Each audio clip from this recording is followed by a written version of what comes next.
আসল ক্রিমিনাল ধরো রাহি সে ঘুরে প্রায় এক দশক আগে বড় পর্দায় অভিষেক হলেও ২০২৪ সালে কলকাতার চালচিত্র সিনেমার মাধ্যমে দীর্ঘ বিরতি ভাঙেন জনপ্রিয় অভিনেতা জিয়াউল ফারুক অপূর্ব। তবে এবার দেশে প্রেক্ষাগৃহে ফেরার জোরালো প্রস্তুতি নিচ্ছেন এই নায়ক।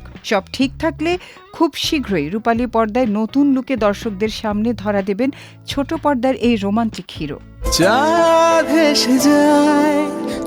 জনপ্রিয় অভিনেতা অপূর্বকে নিয়ে নির্মাতা রায়হান রাফি সিনেমা নির্মাণ করবেন।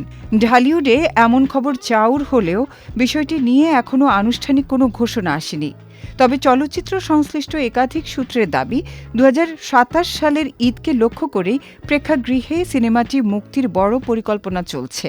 যদিও প্রজেক্টটি নিয়ে এখনও এক ধরনের গোপনীয়তা বজায় রাখা হচ্ছে, তবুও প্রিয় তারকাকে দেশের বড় পর্দায় দেখার অপেক্ষায় মুখিয়ে আছেন ভক্তরা। অপূর্বকে নিয়ে সিনেমা নির্মাণের খবরটি ঢালিউডে ছড়িয়ে পড়লেও খোদ নির্মাতা রায়হান রাফি একে স্রেফ গুঞ্জন বলে উড়িয়ে দিয়েছেন।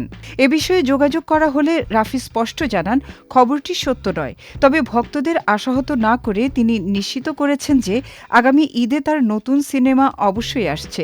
নতুন প্রজেক্ট সম্পর্কে জানতে চাইলে বরাবরের মতোই রহস্যের চাবিকাঠি নিজের কাছেই রাখেন এই জনপ্রিয় নির্মাতা। তিনি বলেন, কাজের ব্যাপারে প্রযোজনা প্রতিষ্ঠান আনুষ্ঠানিকভাবে জানানোর আগে আমি কিছু বলতে চাই না।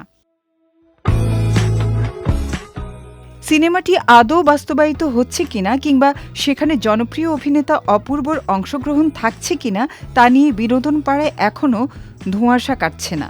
একদিকে অপূর্বর বড় পর্দায় ফেরার গুঞ্জন, অন্যদিকে নির্মাতা রায়হান রাফির রহস্যময় নীরবতা, সব মিলিয়ে ঢালিউডে এখন কৌতূহল তুঙ্গে।